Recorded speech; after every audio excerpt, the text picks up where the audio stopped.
diena. Manau, mikrofono man nereikės, garsiai kalbu. Nelabai noriu sutikti su Jolantos pasakymu, sako, nelabai, sako, genealogija ir panašiai. Ne, heraldika yra būtent kaip tik tas mokslas, pasakysiu iš dalies, labai yra susijęs su genealogija. Ir heraldika arba herbai tai yra dar vienas labai puikus istorijos šaltinis asmenims, kurie tyrinėja savo šeimos, giminės istoriją. Herbuose užkoduota labai daug yra iš tikrųjų informacijos, kuri gali pasakyti apie jūsų tėvus, senelius, prosenelius ir taip toliau, jų socialinę patirtį ir panašiai. Bet žinoma, juos reikia mokėti skaityti. Iš pažiūrėjimo atrodo, na kas čia toks atrodo paprastas paveiksliukas, kuriame kažkas pavaizduota iš tikrųjų ir viskas, bet iš tikrųjų nėra taip viskas paprasta, kaip atrodo. Ir paskaitos tema pagrindiniai heraldikos principai, aš trumpai jūs supažindinsiu su ta heraldikos, tais herbais, kas tie herbai yra, kaip jie yra sudaromi, kaip juos reikia perskaityti ir panašiai. Na, kadangi iš tikrųjų paskutinė paskaita ir dažniausiai yra taip, kad paskaitos paskutinis metu arba visi užmiega, arba sako, būna wow. Tai kad jūs man neužmigtumėt ir kad aš nekalbėčiau vienas pats, tai aš jūs įtrauksiu į diskusiją kiekvienos skaidrės metu. Tinka? Miegat. Okay. Nėra architektūros taisyklių pilims debesyse, bet herbams galioja tam tikri reikalavimai ir nusistovėjusios labai griežtos taisyklės. Porceliano kavinukas su herbu. Paėmiau porceliano kavinuką su herbu, tai galėjo būti ir kažkoks bajorystės tvirtinimas, dokumentas su herbu, kur herbą galėtumėm perskaityti, bet kadangi prieš 1,5 metų čia man buvo toks tyrimas su to herbu, tai man jisai labai tiko šiai paskaitai ir aš paėmiau jį kaip pavyzdį. Užduotis išanalizuoti jungtinį herbą ir parengti jo aprašą. Aš tai kaip ir minėjau, išanalizavus herbą, tinkamai jį perskaičius, galima iš tikrųjų sužinoti labai daug informacijos. Kam priklausė herbas, kada jis buvo suteiktas, kas buvo, tarkim, tėvai, proseneliai, koks buvo statusas, ar tai buvo baronai, ar tai buvo grafai ir panašiai. Taip, tyrimo metu nustatyta, kad tai buvo saksonijos, grafų, Hohenthalų giminės herbas. Visų pirmiausia, teko surasti Homanų giminės herbą, kuris skiriasi nuo viduryje kavinuko fragmente pavaizduoto herbo. Kas čia skiriasi? Skiriasi rango karūna. Jeigu čia mes matome auksinę 5 perlų karūną, tai jau čia mes matome auksinę 9 perlų karūną. Ką tai reiškia? Tai reiškia, kad 1717 metais Homanų giminė gavo grafų titulą ir jų herbas buvo modifikuotas ir pakeista pavardė į Homanų. Tai būtent viduryje kavinuko jau yra modifikuotas Homanų herbas ir jis pavaizduotas porceliano kavinukė. Na ir pabandykim tą herbą heraldiškai pagal visas taisyklės perskaityti.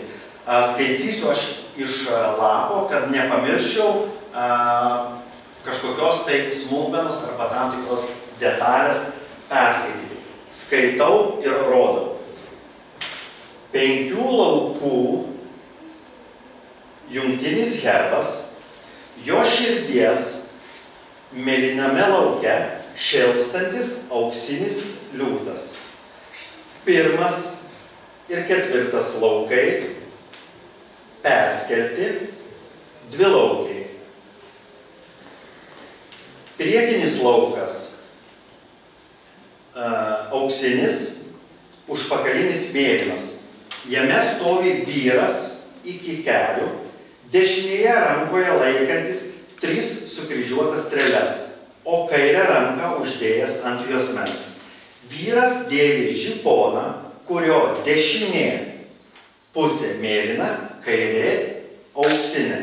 Ant galvos auksinė su mėlynu atvartu kepurė. Antrame ir trečiame perskeltuose, čia buvo perkeistas, čia jau perskeltuose laukuose, dvispalvis išskėstais sparnais erelis su raudonu liežuviu. Jis viršutinėme juodame lauke auksinis, apatinėme auksinėme lauke juodas. Per vidurį virš skydo auksinė 9 perlų grafų karūna. Virš karūnos 3 plieniniai groteliniai šalmai, 3 lapų ir 2 perlų karūnėlės. Dešinio šalmo papuošale mėlyni ir aukso plunksnomis sparnai. Ir vyras iki kelių, tarp jų toks pat, kaip priekinėme, pirmame ir ketvirtame laukuose. Kairiojo šalmo papuošale toks pat erelis, kaip antrame ir trečiame laukuose. Iš šonų herbą supa akanto lapo skraistė, dešinėje mėlyna, kairėje juoda. Skraistės pamušalas auksinis, jungtinį herbą laiko ant augalinio motyvo stovintis ir galvas nuo skydo atgręžia auksiniai liūtai su raudonais liežuviais. Kaip? Įdomu? Matot, kad iš pažiūrėjimo atrodo, kas čia tik tokio yra, tik paveiksliukas, ar ne? Bet visą herbą perskaityti, jį aprašyti ir išmanyti, tai nėra iš tikrųjų taip viskas paprasta. Taigi, apie viską nuo pradžių. Mokančiam skaityti heraldiką, herbas yra algebra, herbas yra tikrai kalba. Natūralus poreikis išsiskirti ir identifikuoti. Pasaulyje visos kultūros dar prieš heraldikos atsiradimą kariams buvo būdinga dekoruoti savo skydus, ginklus ir pačius save, tam, kad mūšio lauke atskirtų priešą nuo saviškio. Matome apie 820-830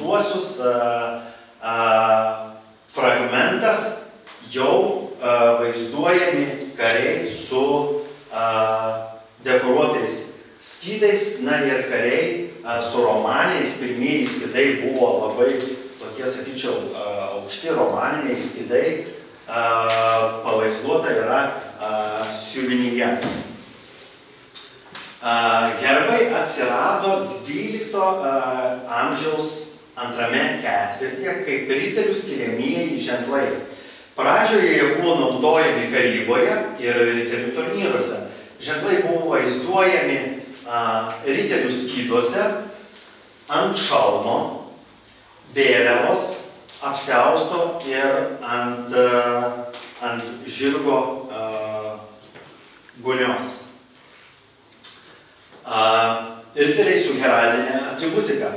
Turnyruose riteriai buvo puošiami heraldinę atributiką tam, kad žiūrovai galėtų lengviau atpažinti nuo galvos iki kojų apsišarvavusius riterius. Ir šitoj skaidrėje mes matome riterį Žiliberą de Lanois, kuris iš tikrųjų toks egzistavo. Jis buvo atvykęs į Lietuvą, susitikęs su Lietuvos didžiuoju kunigaikščiu Vytautu, su Lenkijos karaliu didžiuoju kunigaikščiu Jogaila. Matome, kaip jis atrodė 1435 metais spausdinėje pavaizduotas su visa heraldinė atributika. Na ir iš heraldinės atributikos, aišku, matome jau jo čia yra herbas. Herbas kilmingųjų privilegija. Pradžioje herbus naudojo tik kilmingųjų luomas ir tos institucijos, kurios turėjo valdovų privilegijas. Pradžioje iš tikrųjų nebuvo nei tų bajorų, pradžioje nei nieko. Čia matome Prancūzijos karalius su heraldinė atributika, jo herbas. Na ir 13-14 amžiuje jau herbus turėjo miestai, cechai, universitetai ir bažnyčios vienuolynai. Heraldikos taisyklių žinojimo poreikis. Prieš turnyrus būdavo viešai išdėliojami riterių herbai viešam apžiūrėjimui ir turnyrų tvarkytojai visuomeniai pagal herbus nupasakodavo riterių kilmę, žygdarbius, pergales. Tas viešas apžiūrėjimas reikalavo heraldikos taisyklių žinojimo. Ir tai atlikdavo to riterio heraldas. Heraldas ta pareigybė, kuri egzistuoja iki šių dienų. Kaip ir sakiau, su heraldų atsiradimu siejamas ir heraldų pareigybės susiformavimas. 13 amžiuje heraldai ėmė vadovauti riterių turnyrams, kurių ceremonialas reikalavo gero herbų žinojimo. Jie yra ir pirmi Europoje herbynų sudarytojai ir heraldikos taisyklių kūrėjai. Vėliau davė vardą šios srities mokslui heraldikai. Taip, kaip aš ir minėjau, pareigos egzistuoja iki šių dienų ir daugiausia gal jos egzistuoja valstybėse, kur dar gyvuoja tos monarchijos, tai yra Anglija ir panašiai. Ir matote, Anglijos, Velso ir Šiaurės Airijos herbų karalių, ten jis heraldas taip vadinamas. Šiandieną Davidas Vaitas. Gal kas nors žinot, kur jis čia yra ir gal kas nors esat matę?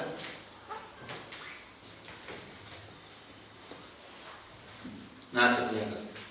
Čia yra karalienės Elžbietos antrosios laidotuvės ir jis Švento Jurgio katedroj veda atsisveikinimo ceremonijas kaip herbų karalius, heraldas, skaito visus titulus, skaito visą tą, kas ta buvo karalienė, iš kur kilusi, kokius herbus turėjo ir panašiai. Ir kitoj pusėje matome Škotijos Lordo Liono teismas, taip vadinasi, herbų karalius Josefas Jonas Morrow, Škotijos. Tai jis pasitinka ne būsimai, o dabartinį esamąjį karalių Karolį III ir taip įteikia jam Škotijos karų. Tai heraldai pareigybė egzistuoja iki šių dienų. Na ir iš tikrųjų šiuolaikinėme pasaulyje heraldai ne visi dėvi tuos tabardus, kai kurie tik regalijas per iškilmes, skeptrus. Matome, čia yra Kanados heraldų pora, Nyderlandų heraldas, beje, Andrė Kuipers, žinomas pasaulio astronautas, Maltos heraldas, Čarlis Gaučis, mūsų kvietimų yra viešėjęs ir Vilniuje. Na ir dabar pereisim prie pačio herbo prie sandaros, iš ko susidaro, kaip susidaro ir kas tai nulema. Herbo sudėtyje gali būti daug sudedamų dalių, tai priklauso nuo laikmečio ir tam tikro herbo. Optimalus herbo dalių skaičius yra optimalus, yra 7, tai yra herbo figūra, skydas, šalmas, skraistė, karūna, šalmo papuošalas, skydo laikytojai, dažnai populiarioje literatūroje įvardyjami kaip skydininkai, negalima šitų skydo laikytojai, ir dauguma dalių yra dekoratyvinis ir geroje heraldikoje yra išvis jų atsisakoma. Dabar matote įvairaus laikotarpio herbus, čia yra kilmingųjų herbas, Šiaulių herbas, čia yra regiono, asmeninis, Vilniaus, čia koks yra herbas? O čia? Okay. Kaip manot, iš šitų herbų tas pats pačiausias jau toks atitinkantis geros heraldikos tas tradicijas, sukurtas pagal tos gerus standartus ir, aš sakyčiau, tas toks herbas, kaip galvojat, kuris čia yra? Paprastesnis. Kuris su karūna? Vienaragas. Aktyviau. Šitas? Tai kuris? Šitas su karūna. Šitas su karūna. Šiaulių.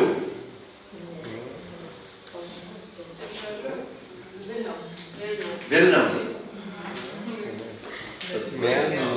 Pats geriausias, pats kiečiausias. Palangos herbas. Palangos herbas. Skydas vienos spalvos, mėlyna. Ir daugiau šitame herbe nebėra spalvų. Yra tik 2 metalai, auksas ir sidabras. Tai yra aukso karoliai ir sidabro karūna. Viskas, daugiau čia nieko nėra. Kuo mažiau dabartiniai visuomeniai, dabartinėme pasaulyje, galima sakyti taip, herbas kuo mažiau turi dekoratyvinių elementų, kurie realiai tai yra tik papuošimai. Tai yra skraistės, šalmai, karūnos, vainikai, užrašai, laikytojai, ar ne? Tai nėra labai svarbu. Pats pagrindas yra skydai, kurie nuo laikmečio skiriasi. Tai gera heraldika yra kuo paprastesnė, be jokių dekoratyvinių ir panašiai. Ir šiais laikais, kai savo žmonių, sutinku daug žmonių, kurie sako, šitas, herbas, fantastika, koks geras, kiek čia daug, išraidimų, kiek visko, jis pats gražiausias, iš visų nėra, pats gražiausias yra šitas. Tada parodyti visas kūrybėlis. Galiu ir dabar papasakoti, bet aš parodysiu skaidrėse visas iš tikrųjų dalis. Taip, na ir pradėsim nuo heroldinių figūrų. Šios figūros atsiranda dalijant skydą taisyklingomis linijomis į skirtingus spalvų laukus. Heroldinės figūros skirstomos į garbingasis. Tai yra stulpas, taip vadinasi, juosta, dešinysis kaspinas, kairysis kaspinas. Iš karto, ką noriu aš pasakyti, heraldikoje dešinė yra šita, o kairė yra šita, tai yra atvirkštinis kaspinas, kryžius ir įžangusis kryžius. šitos figūros yra heroldinės garbingosios figūros. Jos dažniausiai vaizduojamos yra tų pačių kilmingųjų karalių heraldikoje. Kuo paprastesnė figūra, tuo jis yra garbingesnis. Ir heraldikoje yra Rotšildų giminės herbas. Yra skydas, kuris yra raudonos spalvos, daugiau nieko nėra. Tai jis laikomas pasaulyje herbų etalonu. Čia skaitosi pats pačiausias herbas be nieko. Yra vien tik spalva. Na ir toliau ir paprastosios figūros. Tai yra galva, papėdė, dešinysis šonas, kairysis šonas, bordiūras, gegnė, pleištas, spindulys. Dalijant skydą dažnai naudojamas ir ne tik tiesios linijos, bet ir dantytos, banguotos ir kitokios. Kaip pavyzdys, ar ne? Turime mes Raudėnų herbą, Raudėnų miestelio herbą, kuris turi heroldinę figūrą galvą. O galva yra su eglučių forma. Tai banguota linija dažnai reiškia vandenį, kaip šiuo atveju Paluknio herbas. Čia yra ta figūra, tik jinai yra banguota, o eglutės forma yra Raudėnų herbe. Na ir Pagojiukų herbas, kaip čia galvojate, kas čia yra pavaizduota papėdėje. Man matot papėdė, kaip čia galvojate, ką? Žolynai. Jo, kažkas, tai teisingai, jeigu prieinant prie senovinės Gryčios, kas ten yra? Darželis, gėlynas, ne? Na ir kompozicija herbo yra padaryta. Tai žinosit, kad herbo skydą sudaro heroldinės figūros. Be heroldinių figūrų tai yra ir mobiliosios figūros. Mobiliosios figūros nuo heraldinių skiriasi savo išvaizdą, jų vieta herbo skyde nėra apibrėžta, jos gali būti išdėstytos bet kaip. Ir heraldinės figūros gali būti viskas, ką yra sukūrusi mūsų gamta motina. Ne? Tai yra žmogaus fantazija, labiausiai yra paplitus naujos figūros. Dangaus kūnai, tai yra mėnulis, saulė, žmogus, kūno dalis, gali būti ranka, koja, augmenija, dažnai Lietuvos ir miestų heraldikoje, tai yra daug yra augalų, augmenijos, gyvūnyje, Žemaitijos herbas meška, ar ne? Paukščiai, vabzdžiai, Matuizų herbas, vienas iš paskutinių, čia ne per seniausiai sukurtas su skruzdėle. Fantastinės gali būti būtybės. Kokios fantastinės būtybės čia? Mes turim kažkokias čia, šiandieną sėdėjo, matėme ekraną, ar buvo kažkokia fantastinė būtybė. Grifai. Ką? Muziejaus herbas. Teisingai, muziejaus herbas. Grifas, grifonas. Fantastinė būtybė. Ginklai, valdžios atributai ir kiti. Mobiliosios figūros vaizduojamas herbuose dažniausiai būna kitų spalvų, nei yra gyvenime. Tai herbuose niekados nepamatysite, tarkim, sudirbės jėga, tarkim, bažnyčia. Bažnyčia niekados negali būti vaizduojama natūralių tokių spalvų, kokia yra natūraliai, kaip fotografija, kad būtų dailininkų nupiešta. Ji gali būti, tarkim, metalo spalvų, gali būti auksinė, gali būti sidabrinė, bet jeigu jinai yra raudonų plytų, tai nelabai gali būti vaizduojama herbe. Skydas. Skydas yra kiekvieno herbo pagrindas, kuriame vaizduojama herbo figūra. Yra, kaip jau ir matėte, yra mobiliosios figūros, ar ne? Ir kokios dar figūros?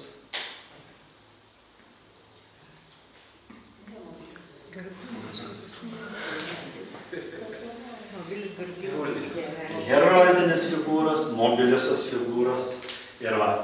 Tai šitame skyde vaizduojame mes figūras arba heraldinės, arba mobiliasias figūras. Ir mobiliosios figūros, kokios gali būti? Kas gali būti tos mobiliosios figūros? Vabzdžiai, augalai, nu jau atmokom. Kirviai, kardai. Va, taip, viskas, nu puikiai, jau žinot, viskas, jau neblogai, viskas neblogai. Herbo skydas su jame esančia figūra yra pati svarbiausia herbo vieta, kompozicinio herbo vieta. Aš noriu atkreipti dėmesį čia ir su laikytojais, ir su karūnom, ir su plunksnom, ir su papuošalais ir panašiai. Tai yra pagrindinė herbo vieta. Skydų išvaizda reikšmė įvairiais istoriniais laikotarpiais keitėsi.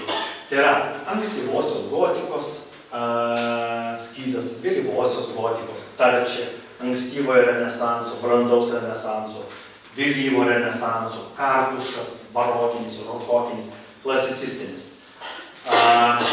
Iš viso heraldikoje priskaičiuojame apie 12-15 skydų tipo. Tai priklauso irgi nuo šalies. Mūsų heraldikos Lietuvos vadinamas tėvas Edmundas Rimša yra apie 15 priskaičiavęs, kiti pasaulio heraldai arba heraldikos specialistai dar daugiau priskaičiuoja, bet vidutiniškai 12-15 skydų tipo. Ir skydo paviršius, va šitos paviršius, vadinamas lauku. Jos spalva aprašoma yra pirmiausia. Tai kaip galvojat, mes dabar Lietuvoje ar naudojam kažkokį skydą, ar mes galim naudoti, kokį mes norim, ar yra kažkokios nusistovėjusios tradicijos ir panašiai, vis dėlto važiuojat po miestus, miestelius ir kokie pas mūsų yra tie skydai. Ar yra čia nors vienas iš pavaizduotas, kurį mes naudojam? Palangos, vėlyvosios gotikos, kaip Palangos. Tai antrasis gotikos. Nu, negi mes naudojam vėlyvosios gotikos skydą. Kaip galvojat? Tas puodelis antras iš kairės. Iš heraldinės kairės ar iš... Iš heraldinės dešinės. Iš heraldinės Ne iš dešinės. heraldinės, aš turiu galvoje, iš paprastos. Nu, žiūrėkit, va čia mūsų vytis kokiam yra skyde.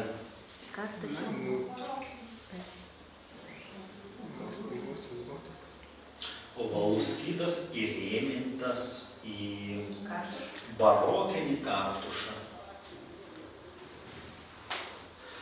Kas sakė apie Palangos? Tomai? Ne? Jo, žiūrėkit, mes naudojam vėlyvosios gotikos skydą. Mūsų visi miestų, miestelių, seniūnijų herbai yra vėlyvosios gotikos skydą. Kretingos herbas yra švenčiausia mergelė Marija laikanti kūdikėlį Jėzų šitame. Vilniaus yra irgi, Palangos yra, Šiaulių irgi matėte, tame tik kad Šiaulių arba Vilniaus turi laikytojus, skydų laikytus papuošimus ir panašiai, bet aš kaip ir minėjau, pagrindas herbo tai yra skydas. Visa kita tai yra tik papuošimai ir jokios esmės didelės neturi. Kaip galvojat, kodėl mes pasirinkome vėlyvosios gotikos, kodėl ne rokokinį, negi dabar, pasižiūrėkit, dabar Kretingos savivaldybės administracija, tarkim, virš savo pastato, o tokį. Nu, negi negražiau. Brangiau kainuos. Sudėtingai nupiešti. Kaštai. Sakot, kaštai? Atspausdinti kaštai, aišku, atspausdinti. Nu gerai, žiūrėk, tam ankstyvosios gotikos, tai čia kaštai labai dideli. Vis tiek smailus galas. Gal moteris tai gražiau šiandien. Simetrija. Sako, moteris. Tie, kurie reikia Praktiškesnis. Pakalbam, pabendraujam taip, kad nemiegotumėt, kad truputėlį, kad iš šitos paskaitos išeitumėt ir kažką užfiksuotumėt. Aš taip kaip tikras pedagogas, kuris niekados nebuvo pedagogu. Dėl to, kad Lietuvoje užfiksuoti pirmieji herbai ir Lietuvos heraldika prasideda nuo to laikmečio, kai herbai buvo vaizduojami vėlyvosios gotikos skyde. Dėl to ir Lietuvos heraldikos komisija priėmė nutarimą, kai atsikūrė mūsų valstybė, kad mūsų herbai, miestų, municipaliniai tai yra herbai, bus vaizduojami vėlyvosios skyduose. Taip pat ir šiuolaikiniai asmeniniai herbai yra vaizduojami taip pat vėlyvosios gotikos skyduose, išskyrus tai, kad jie turi papuošimus, šalmus ir taip toliau. Gotikiniai skydai. Ankstyvosios gotikos ir vėlyvosios gotikos. Ta mes jau ir išsiaiškinom, ar ne? Vytis 1440 metais mūsų lietuviški simboliai, mūsų herbas, Kauno herbas, matote, vaizduojami gotikiniuose skyduose. Kaip ir minėjau, Lietuvos heraldikoj seniausiai 14 amžiaus pabaigoje herbai vaizduoti ankstyvosios gotikos skyduose, o šalyje naudojamas vėlyvos gotikos, nes būtent nuo tada prasideda mūsų šalies heraldika. Tai jeigu važiuosite per miestelius dabar yra labai populiaru tie riboženkliai su herbais ir panašiai, visur matysite tuos ir jau žinosite, kad kodėl skydas toks, o ne kitoks. Tarčias. 14-15 amžiuje atsirado tarčias, tai yra turnyriniai skydai su iškirpimu iečiai laikyti. Pas mus Lietuvoje jie nebuvo populiarūs. Čia yra Vokietijos muziejų saugomas skydas, iš tikrųjų riteriams turnyrų būdavo labai patogu, pasiimti skydą, ietis perkišta ir panašiai. Yra pas mus istoriniuose šaltiniuose galima aptikti tokių skydų.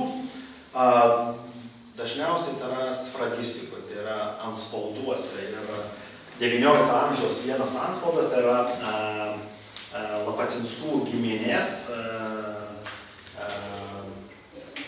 antspaudas, kuriame Liubičio herbas yra pavaizduotas tarčias skyde. Tai yra tarčias, matot, kada iš tikrųjų egzistavo, o čia yra 19 amžius. Vadinasi, matyt, tam bajorui arba tai giminiai Lapačinskams patiko šitas skydas ir jie vaizdavo jį savo šitame herbe. Ką noriu atkreipti dėmesį, iš tikrųjų tas 19 amžiaus pradžia iš tikrųjų nebuvo kažkokių tai heraldikos taisyklių. Galim sakyti, kas kaip norėjo, tas taip ir darė. Iš tikrųjų labai tokių griežtų nebuvo. Renesansiniai skydai yra, sakykime, patys tokie gražiausi. Tai jie skirstomi į ankstyvojo renesanso. Tai yra būdingi šoniniai įlenkimai, skydo galva priminė atverstą knygą. Atverstą knygą tai yra brandaus, turėjo gilesnius ir aštresnius įlenkimus šonuose, saikingai užlenkti vėlyvojo renesanso su voliutais. Ir Lietuvoje atsirado 15 amžiuje iš tikrųjų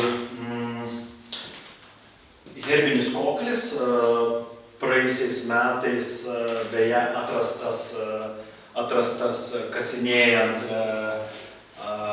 Anykščių dvarvietę. Jungtinis herbas, Kristupo Radvilo Perkūnus sarkofago fragmentai, LDK herbas. Ir kaip galvojat, ar Kretingoje mes turime, Jolanta tyli, ar Kretingoje mes turime gyvai ir galime pamatyti renesansinių skydų? Kretingiškiai. Yra jūsų čia nemažai matau.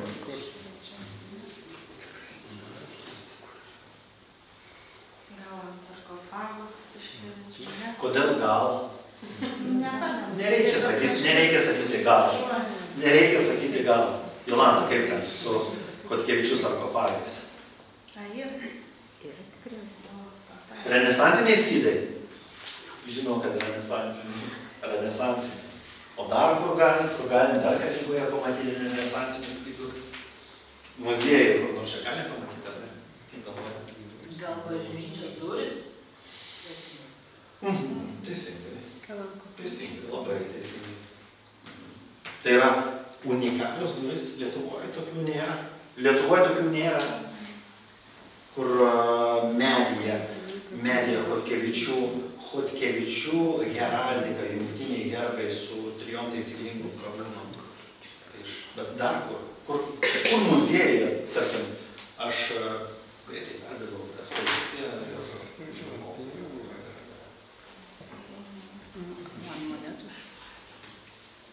Teisingai, ant monetų yra apačioj lobiai.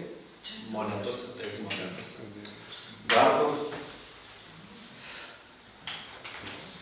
Visi žino. Visi iki kaulo žino. Kur? Gal ant koklių nėra? Ant koklių yra, bet nemačiau aš ekspozicijoje čia yra, nėra. Bet ant spaudai neeksponuojame, ant spaudos taip aišku. Ant spaudos yra ir net nebejoju, kad muziejaus fonduose gali būti tikrai ekspozicijoje. Dėl ko aš taip jūsų klausinėjau, dėl to, kad jums kažkas išliktų ir kad jūs kažkur eidami iš karto pamatytumėt ir prisimintumėt tokius visokius dalykus. Palipsite antrą aukštą, yra Chodkevičių paveikslas. Chodkevičių paveikslo viršuje yra Chodkevičių herbas. Tai yra renesansinėme skydė jungtinis herbas. Yra Tiškevičių portretai, čia beje be nieko, bet kai žiūrėsite ir kitose muziejuose ir panašiai, pamatysite, tarkim, 18-19 amžiaus didikų, bajorų pieštus portretinius paveikslus, tai visada ar vienam ar kitam kampe bus tos giminės mūsų herbas arba jungtinis arba tiesiog paprastas herbos skydas. Ir dažniausiai iš tikrųjų vaizduojami yra renesansiniai skydai tos epochos. Ir Lietuvoje kiek yra išlikusių sarkofagų, tai Biržų, ne Biržų, Kėdainių, Radvilų, Kretingos, Chodkevičių, tai visi šitie sarkofagai irgi yra puošti renesansiniais skydais. Barokiniai skydai, iš tikrųjų, barokas 17 amžiaus pirmo pusė, ovalas skydas įkomponuotas į dažniausiai augalinio motyvo kartušus, iš tikrųjų labai puošnus. Ir mes turim labai nedaug tų pavyzdžių. Ir Kėdainių ir Janušavos herbai 1648 privilegijoje, tai yra barokinėse kartušuose. O šiaip daugiau tokių pavyzdžių pamatyti iš tikrųjų tiek Lietuvos sfragistikoje, tiek heraldikoje iš tikrųjų yra retas reiškinys. Taip, vėlyvasis barokas arba rokoko skydai, tai yra netaisyklingos, nesimetriški būdingi kartušai. Čia yra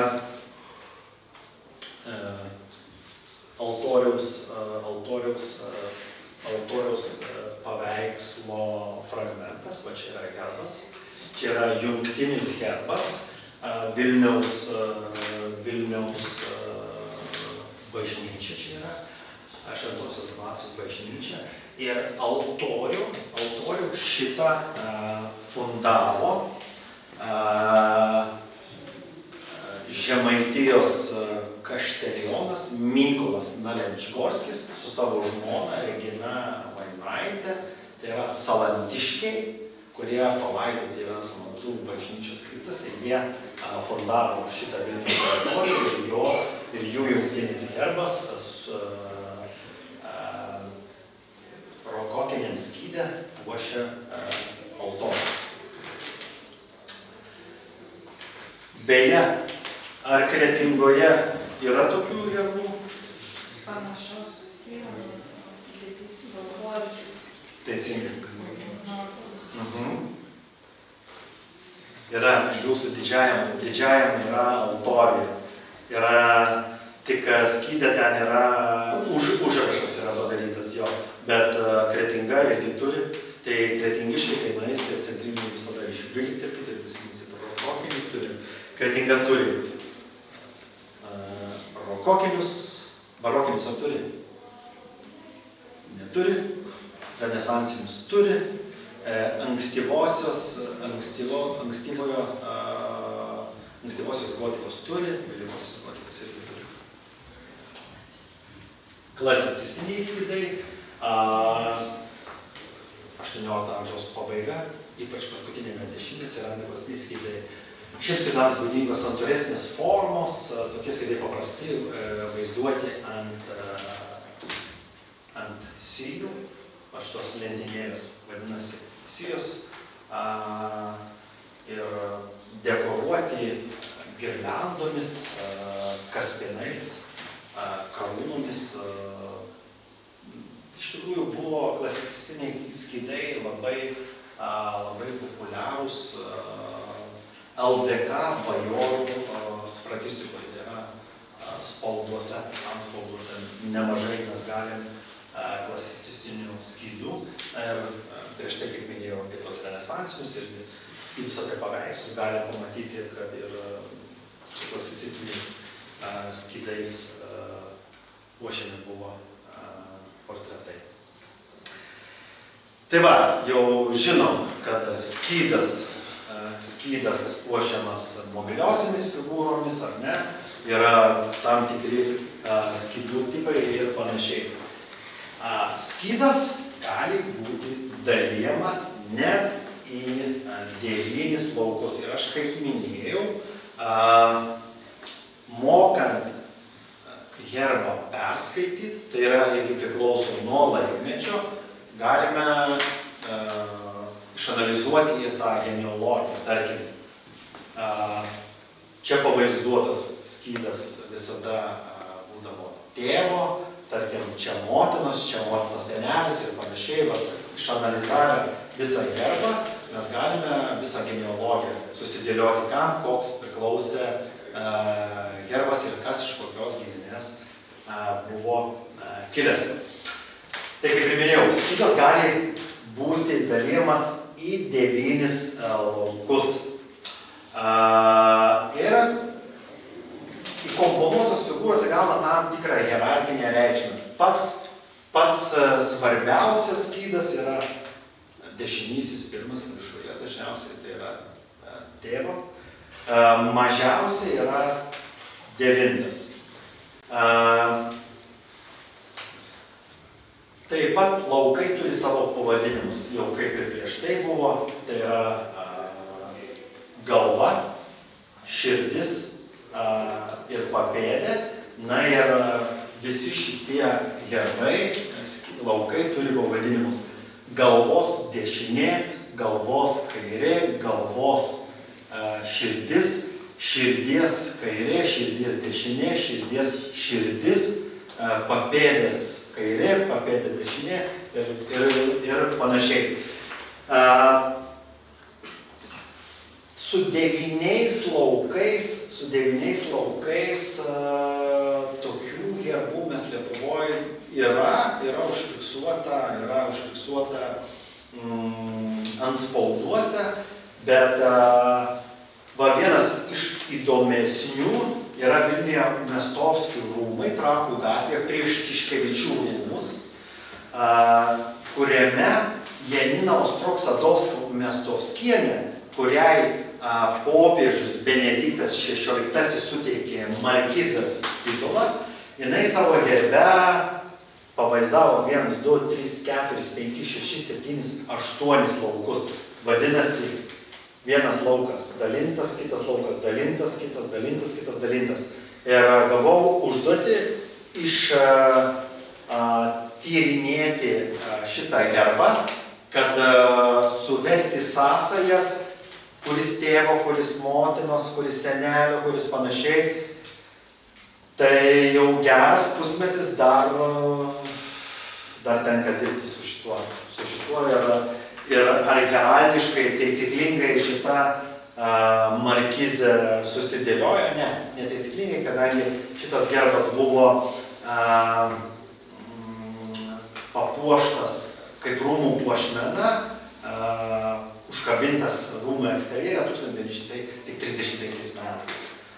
Na ir Leono Sapiegos jungtinis herbas jo antkapėje, tai yra padarytas į keturis laukus ir ant jo uždėtas pagrindinis Lapino herbas širdies skyde. Skydų dalyjimo būdai. Skydai gali būti ir dalyjami. Perkirstas, perskeltas, nuskeltas iš kairės, perskirtas ir apačia perskelta ir panašiai. Ir aprašant herbą būtina vadovautis tom taisyklėm ir žinoti, nuo ko pradėti, kurį lauką pirmą įvardinti ir panašiai. ATR herbai. Kas buvo ATR?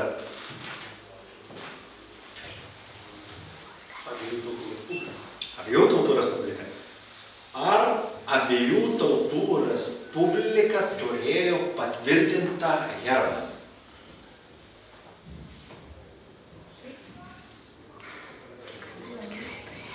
Šitas. Ir tie realiai lenkia. Nu, tai gerai. Ar turėjo? Nu, mes ta buvo jo abiejų tautų respublika, ne? Laikais sovietiniais būtum Žečpospolita, ne? Kur ne taip? Negalima sakyti. Nu, negalima. Tais laikais buvo knygos, ne? Žečpospolita, vadinasi dabar ATR-as ir panašiai. Tai turėjo ATR, turėjo patvirtintą herbą, tai yra 4 laukų jungtinis herbas, kurio pirmame ir 4 laukuose buvo Lenkijos karalystės baltas senelis, 2 ir 3 Vytis. O čia kas? Vienas herbas yra.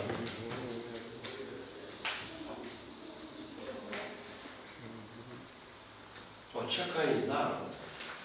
Čia ATR herbas, ATR.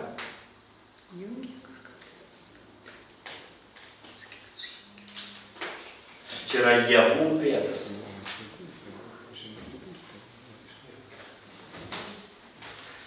Javų pėdas yra Vazų dinastijos herbas. Vadinasi, jeigu ATR valdovas buvo Vaza, vadinasi, herbo širdyje, ATR jungtinėme herbo širdyje puikuodavosi Vazų dinastijos arba Vazų giminės herbas. Jeigu tai buvo, kas dar, kokie dar buvo karaliai? Steponas Batoras, ne? Tai čia buvo Stepono Batoro, tai 3 vilko dantys ilgis. Jeigu tai buvo Poniatovskis. Tai Poniatovskio buvo jautis, atrodo, jeigu aš neklystu. Beros atrodo jautis. Tai valdovo, vadinasi, visada herbo širdyje buvo valdovo šitas herbas. Tai jeigu kažkur būsit, kažkokią muziejų, kažkokią ekskursiją, kažkokį paminklą matysit ir matysit ATR herbą, ir kažkas va čia, tai žinosit, kad čia yra valdovo. O čia kas yra?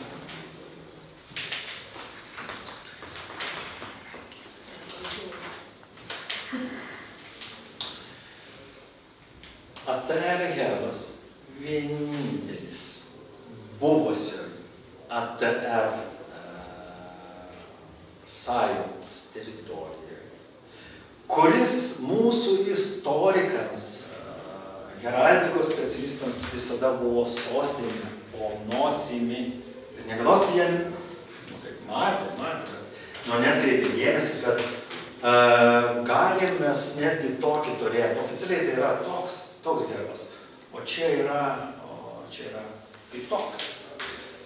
Žiūrėk, jeigu sakau herbo širdyje vazų, ne, tai čia vazų giminės herbas yra ant erelio krūtinės. Ant erelio krūtinės yra uždėtas. Čia nėra ir negalima, nes niekados, jūs įsivaizduokite dabar mūsų herbas vytis, ant vyčio, ant arklio krūtinės tu uždė kažką, ne? O čia va yra dar herbas ir uždėtas. Va. Heraldija dešinėje tas erelis, o čia yra vytis ir neketvirčiuotas, o tiesiog perskeltas yra. Ir šitas herbas yra ant Vilniaus katedros Švento Kazimiero koplyčios. Pastačius Švento Kazimiero koplyčią ir ant jos eksterjerų rengus stelą, paminklinę lentą, virš jos įkomponuotas ATR herbas, kadangi buvo koplyčia statyta vazų laikais ir vienintelis herbas ATR teritorija yra, kuris yra ne ketvirčiuotas, o patrintas pusiau. Yra, iš tikrųjų, nei Lenkijos niekur nėra tokio pavyzdžio, mes turime tik Vilniuje. Šalmai. Išskiriami yra 4 tipai. Tai yra puodinis, smailusis, grotelinis.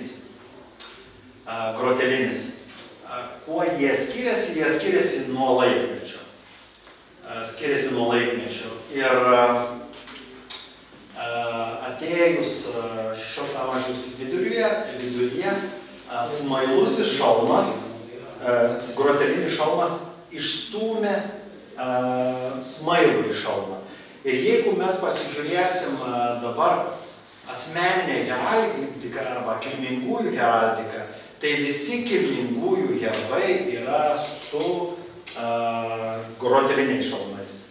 Groteliniai šalmai turi nuo 3 iki 3, gali turėti 5 ir 7 į priekį išlenktus virbus. O smailieji šalmai šiuolaikinėje heraldikoje, aš kalbu apie dabartinius laikus, yra naudojami asmeniniuose herbuose. Žmonės dabar, kur tvirtinami yra herbai, yra papuošiami su smailiaisiais. Ir pažiūrėjus į herbą, jeigu virš herbo skydo yra uždėtas šalmas su grotelėmis, vadinasi, herbas priklauso kilmingiesiems, jeigu yra smailusis be grotelių, vadinasi, herbas priklauso nekilmingiesiems žmonėms. Na ir kaip matot, būdavo herbų, jungtinių herbų, kurie būdavo papuošti netgi 3 herbais, šalmais. Pagrindinis šalmas tai yra vidurinis ir jame pavaizduota ta pati figūra, kuri yra vaizduojama herbo širdyje. Antras pagal svarbumą tai yra dešinės pusės šalmas, jame vaizduojamas virš 3 lapų ir 2 perlų karūnėlės vaizduojamas lapinas, tai yra lapinas, lapino herbas, čia tas herbas vadinasi lapinas, ir mažiau reikšmingas tai jau yra šitoje pusėje, tai yra 5 stručio plunksnos ir uždėta heraldinė figūra. Irgi pagal ragus. Skraistės. Riteriai savo turnyruose naudodavo skraistės tam, kad apsaugotų galvą nuo saulės. Ir matome skraistės nuo 13 amžiaus, kai tik pradėjo kurtis tą heraldiką, kaip formavosi skraistės, kokios jos buvo 18 amžiuje, ir kokios jos dabar yra. Čia matome dabar Arvydo Každailio nupieštą kilmingai herbą su tokia puošne skraiste, nors, kaip aš ir minėjau pradžioje, skraistės tai yra tik herbo sudedamoji ir dekoratyvinė dalis ir nieko tokio neturi su pačiu skydu. Nors noriu atkreipti dėmesį, kad pavyzdžiui, ir kuriant herbą arba aprašant jį herbą, yra labai svarbu laikytis tų heraldinių reikalavimų. Skraistė turi būti tokios pat spalvos, koks yra ir herbo skydas arba herbo laukas. O skraistės pamušalas negali būti spalvos, turi būti metalas, arba auksas, arba sidabras. Ir tarkim, jeigu herbe dominuoja sidabras, vadinasi, ir skraistės pamušalas bus sidabrinis. Na ir aišku, be skraisčių karaliai naudodavo mantijas, o mantijos, jau mantijų vidus būdavo puošiamas kailiais, arba voverės, arba šermuonėlio kailiais. Rangų skiriamieji ženklai. Dažniausiai karūnos vaizdavo rangus, išskiriama 10 jų tipų. Šį herbo dalis žymi ne tik kilmingumą ir svarbą, bet ir užimamą padėtį tarp kilmingiausių ir svarbiausių. Karūna tai dalis hierarchijai žymėti. Karūnos būdavo dedamos virš skydų, jeigu būdavo naudojamas šalmas su papuošalu, tuomet šalmo papuošalas iškeliamas virš karūnos. Mūsų heraldikoje labiausiai yra paplitusi šalmo karūnėlė, tai yra 3 auksinių lapų ir 2 baltų perlų vainikas. Dažniausiai, kas pamato herbą su šita karūnėlė arba ateina kažkokia giminė, sako, mano protėviai buvo iš karalių. Sako, iš kur tu sprendi? Sako, pasižiūrėk. Sako, yra karūnėlė, uždėta karūna su karūna, vadinasi, iš karalių. Nieko panašaus, jokių karalių, jokių nieko. Pats populiariausias skiriamasis rango ženklas buvo karūnėlė. Čia tik žymėjo, kad yra iš kilmingus, tai yra iš bajorų giminės. Tarkim, riomeriai. Riomeriai ar turėjo grafų titulą? Neturėjo. Ar turėjo baronų titulą? Neturėjo. Protingi riomeriai, kurie savo giminės nekėlė į viršūnės, paprasčiausiai naudojo virš gerbų, naudojo paprastą tą 3 lapų ir baltų perlų karūnėlę virš šalmo, bet štai yra tam tikrų giminės atstovų, kurie yra pasilaidoję Trakų bažnyčios kriptose ir paminkliniai lentoj yra iškaltas riomerių giminės herbas su 7 perlų barono karūna. Iš tikrųjų, profesorė Tamara Bairašauskaitė yra riomerius tyrinėjusi, yra atskleidusi nemažai pateikusi įrodymų, dokumentų, kad riomeriai nebuvo jokie grafai, jokių barono titulų neturėjo, buvo paprasčiausiai kilmingieji atvykę į Lietuvą iš svetur ir galėjo naudotis ne kažkokią, bet tik tokią. Na, grafai naudodavo 9 perlų vainiką. Ar tokių mes Lietuvoje turim?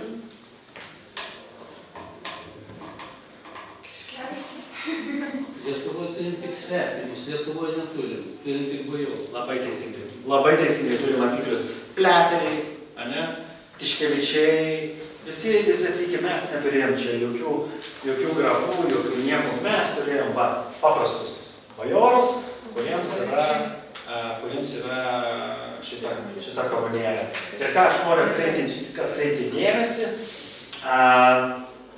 dažnai jeigu herbas yra vaizduojamas be šalmo ir uždedama karūna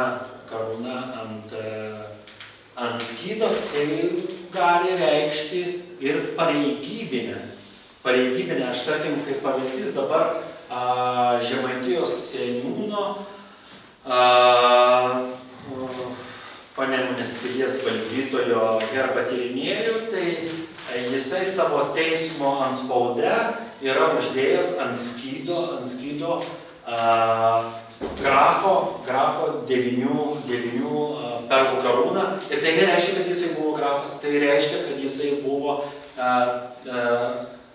užėmė aukštas pareigas to meto visuomenėje. Šalmo papuošalas. Šalmo papuošalas atsirado 12 amžiuje. Prieš tai matėte skaidrės, kaip ant šalmo uždėdavo tą šalmo papuošalą.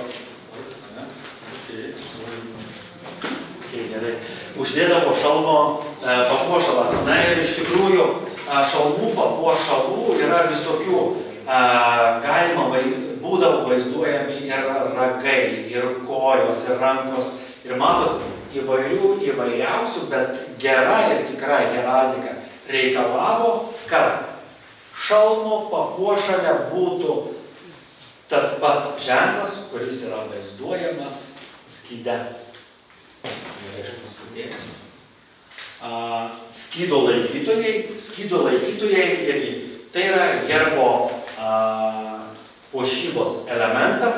Greičiausiai atsirado iš turnyrų, kai prieš išjojant riterių į tą turnyrą, 2 žmonės išnešdavo tą jo herbą ir parodydavo visai miniai. Tai šiais laikais irgi kuriant herbus yra naudojami herbo laikytojai, ir prezidento herbas, ir Žemaitijos nepatvirtintas iki šiol herbas, ir Dzūkijos, ir visi yra su skydo laikytojais. Dabar mažosios Lietuvos yra patvirtintas herbas skydo laikytojai, tai yra, nežinau kaip teisingai lietuviškai tie laikai. Kaip? Kurėnai. Taip, teisingai. Su kurėnais. Kurėnai irgi gali būti skydo laikytojais, bet ne skydininkai.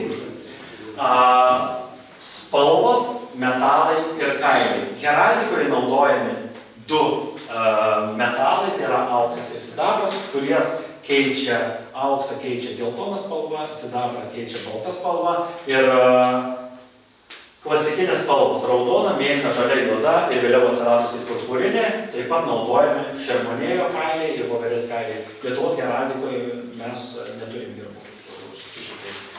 Trumpinu, paskubu. Taip pat sutartinis žymėjimas, kam jis reikalingas tam, kad senais laikais, tarkim, ant akmens tu gali kažkokį herbą ir parodyti tas spalvas, kokios buvo. Tai buvo 17 amžiuje buvo sukurtas tas grafinis žymėjimas.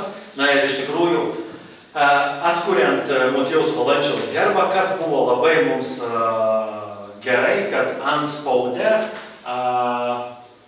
Valančiaus herbo antspaude buvo pažymėta raudona spalva. Jeigu nebūtų šitame antspaude grafinio žymėjimo raudonos spalvos, nebūtumėm žinoję mes iš tikrųjų, koks tas Motiejaus Valančiaus herbas buvo, kokios spalvos. Tai grafinis žymėjimas mums padėjo nustatyti, kad tai buvo raudona spalva. Taip. Herbo aprašas arba herbo dalys pagal svarbą, kaip ir minėjau, tai yra skydas, skydo dalymas, heroldinis figūros, mobiliosios figūros, šalmas, raištis, karūna, šalmo papuošalas, skraistė, mantija, skydo laikytojai, devizas. Na ir kaip pradžioje aš jums perskaičiau tą visą herbo aprašą. Herbo aprašas yra tai herbo atpasakojimas pagal heraldikos taisyklės. Herbas neegzistuoja be herbo aprašo. Herbas gali būti nepavaizduotas nupieštas, ane? Bet būtinai turi būti padarytas herbo aprašas. Kam jis reikalingas? Tam, kad heraldikos specialistas, heraldas, girdėdamas herbo aprašą, po kelių šimtų metų galėtų atkurti herbą. Ir ypatingai ir šiais laikais, Maltoje norint pasitvirtinti herbą, tai klausia, kokį herbą tvirtinsi? Ar tvirtinsi nupieštą herbą, ar tvirtinsi herbo aprašą? Tai yra du. Dėl to ir herbo aprašas turi būti parengtas aiškiai ir pagal tikras heraldinės taisyklės. Ir pabaigai herbo aprašymo eiliškumas. Va šito herbo aprašymas kaip eina. Skydas perskeltas, dešiniajame mėlyname lauke, viena virš kitos, dvi auksinės heraldinės lelijos. Kairiame auksinėme skyde raudona juosta, virš skydo smailusis plieninis šalmas su auksine karūna, šalmo papuošale, penkios stručio plunksnos, ant jų auksinė heraldinė lelija, šalmo skraistė dešinėje mėlyna, kairėje raudona, pamušalas auksinis. Va, visas herbas aprašytas pagal visas heraldikos taisyklės. Jeigu turėsite klausimų, kreipkitės drąsiai. Ačiū už dėmesį.